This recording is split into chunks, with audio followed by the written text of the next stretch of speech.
So Zing magazine was founded in 1995 by the artist Devin DeQ as a conceptual art project. Here you can see Devin is on the right there, and on the left is the building that houses the office of Zing magazine, along with Devin's studio and residence, which is located in Soho, New York. So Devin, I guess the initial seed for Zing magazine came when Devin was working as an intern at Tibor Denaj Gallery in New York in 1985.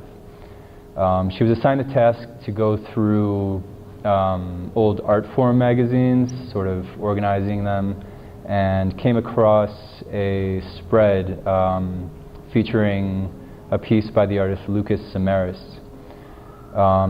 This image depicted a neo-expressionist skeleton that represented the roles of the critic, dealer, and collector, all within different parts of its body. This image is stuck with Devin, and her practice often engages in the various roles played within the art world, including collector, artist, viewing context, viewer, and so on. This extended to her fulfilling the role of an editor and publisher, and eventually collector, and is foundational in sort of why Zing magazine was started in the first place. So the name Zing magazine, where did that come from? The story behind that is Devin was on a road trip with her friend from France in the state of Vermont in the United States. And they saw a sign that said Xing, like a letter X, I-N-G, as in railroad crossing or duck Xing, you know, beware of this intersection that's coming up. But her friend from France wasn't familiar with this sort of signage, which maybe you aren't either. I'm not sure if they have, I think it only makes sense in English, but maybe not. So he wondered what this Zing meant, as he pronounced it, since the X in French would be like a Z for English. And so that's where the word Zing was born. The format of Zing magazine is comprised of rotating curatorial projects. Each curator is invited to create a context of their choosing for each issue. A myriad of different disciplines are explored in each issue, from architecture, design, fiction, poetry, drawing, photography, video, music, fashion, as well as special projects, including books, posters, and CDs. Lack of parameters or limits is the impetus, with the idea that the creative impulse within each of the curator's disciplines will produce individual projects, both of the curators and the participants. So this is issue number 1 of Zing magazine. And Zing started as a quarterly publication, so being published 4 times a year, or released 4 times a year. And this issue was released in 1995. And on the cover, you can see is a letter, and this letter is by the composer Igor Stravinsky. Devin is a collector of these correspondence and autograph letters, and decided it would make a good sort of piece for the cover. And so next to that is a old style directory board that used to be used in, it still is, in a lot of galleries to announce exhibitions and the information that accompany that. So Devin, as an artist, has a series of these called What's Love Got to Do With It? I think the first one was made in 1992, and it was on an occasion of a group exhibition. And so from then on, every group exhibition that Devin was involved in, she created a directory board documenting this exhibition as sort of like, I don't know, a history of her exhibitions and, you know, various people who'd shown together in different ways. And so out of this, she created a series for the issues of Zing magazine. So this is one spread from one project in issue number 2 by the artist Kenneth Goldsmith, called Bad Shit. And this was a collection, sort of a zine aesthetic collection of different sort of contemporary writers, including Bruce Andrews, Jackson Maclow, and political activist Abby Hoffman, among others, as you can see.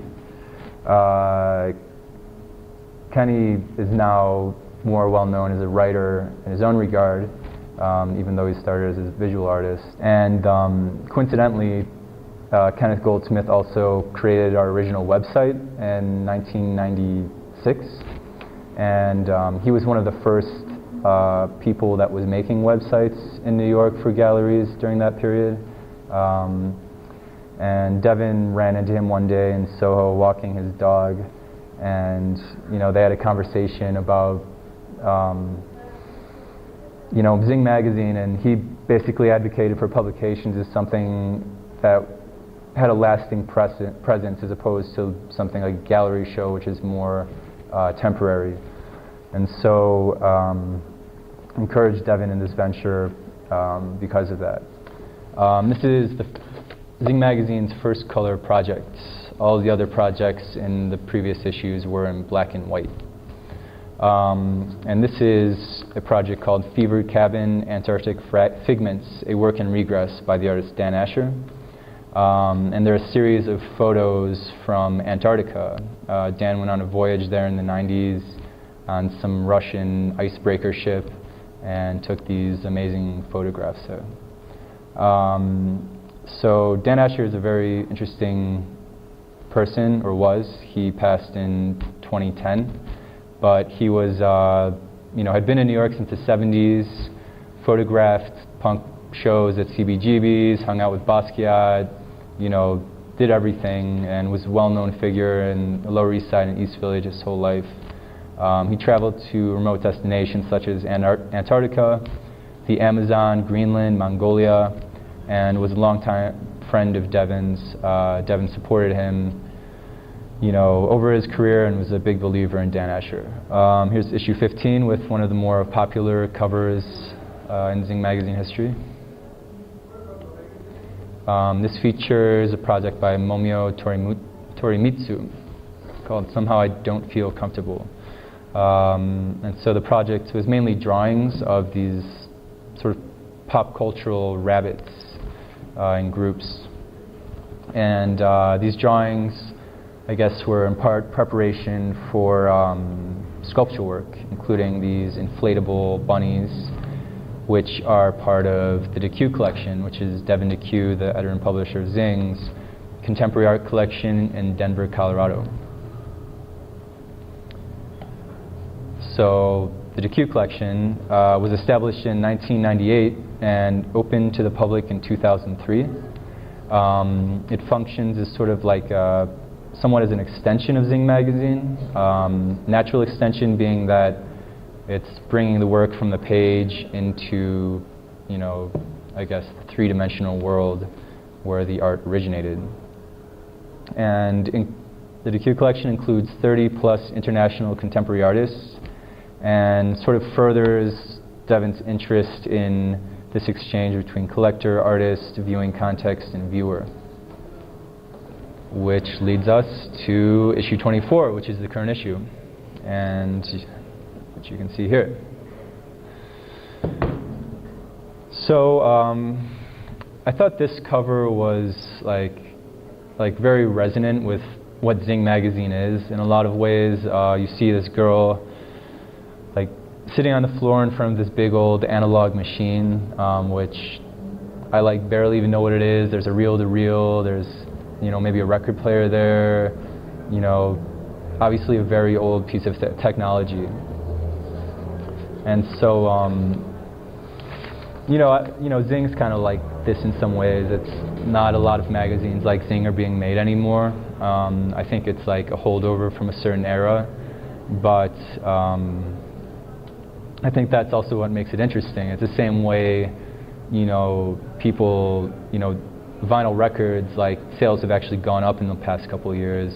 And I think people are learning to value that sort of the fidelity of analog, and no matter where it's found, whether it's vinyl records or print publications.